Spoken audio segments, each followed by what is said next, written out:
खरं तर मी एक 10 दिवस झालं प्रत्येक गावामध्ये होम टू होम प्रचार केला आणि सकाळपासून मोठेवाडी गावामध्ये फिरतो आहे. परंतु प्रत्येक घराघरापर्यंत जाऊन पोचलो आहे मी. त्या ठिकाणी प्रत्येकांची एवढीच भावना आहे की आमच्या हक्काचा उमेदवार आम्हाला मिळाला, की आमच्या अडीअडचणीला धावून येणारा, आमची संकट सारणारा, संकटाची काळी उभा राहणारा, ह्या प्रत्येकाच्या भावना आहेत त्यांच्या. आणि त्याच्यामुळे एवढा आनंद आणि उत्साहात लोक आहेत की त्यांना असं वाटतं आहे की बाबा म्हणजे आमचा घरचा उमेदवार आहे.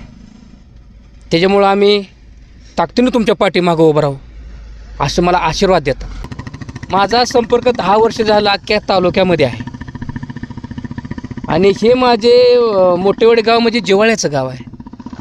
एक माझे जिव्हाळ्याचे संबंध आहेत लोकांशी.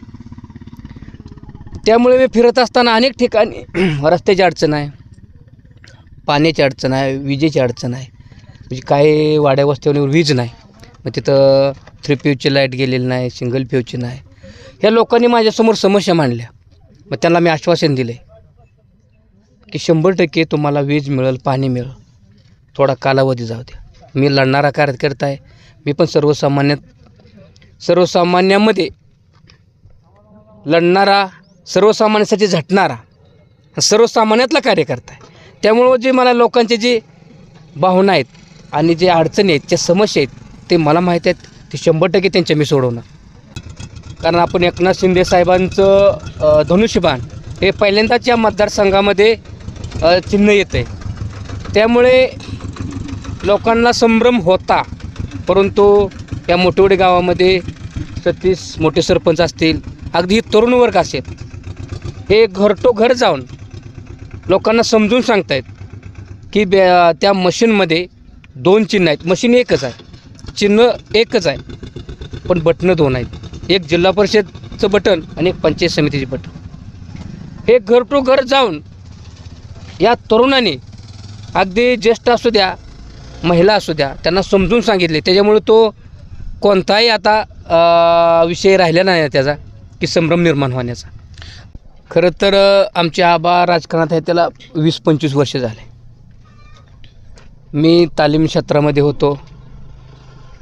या 10 वर्षामध्ये मी अगदी अख्ख्या तालुक्यामध्ये गावागावात घराघरात जाऊन पोचलो आहे आणि तरुणांची एक संघटना म्हणजे एक फळी निर्माण केली मी पूर्ण माळशिरस तालुक्यामध्ये. कारण मी प्रत्येक गावात जाऊन कामं केलीत आणि मी ज्यावेळेस कुस्ती क्षेत्रात असताना अख्ख्या तालुक्यामध्ये ज्या ठिकाणी कुस्ती मैदान व्हायचे त्या ठिकाणी मी कुस्ती खेळलेलो आहे. त्यामुळे माझं नाव अगोदरच तालुक्यात आहे.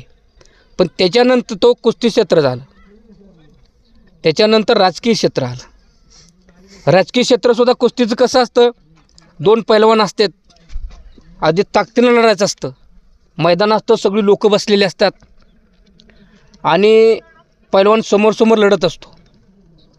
पण ज्याच्याकडे कला आहे, ज्याच्याकडे त्याचे गुण आहेत, कोणत्या वेळेस कोणता डाव करायचा आणि त्याला चितपट करायचं, ते मध्ये कसं असतं, डाव आकायचा असतो. पुढचा किती जर पैलवान असला तर त्याला थोडं कला कौशल्य, त्याच्यात गुण आहेत, तेवढ्यात झटका करून त्याला चितपट करायचा असतो. त्याचपासून राजकीय क्षेत्रात हे काय आखाडा माझ्यासाठी नवीन नाही. कारण तालमीमध्ये असताना, कुस्ती खेळत असताना अशी ताकद लावायची असते. ह्या म्हणजे ताकद नाही, लोकांची मनं जिंकायची असते.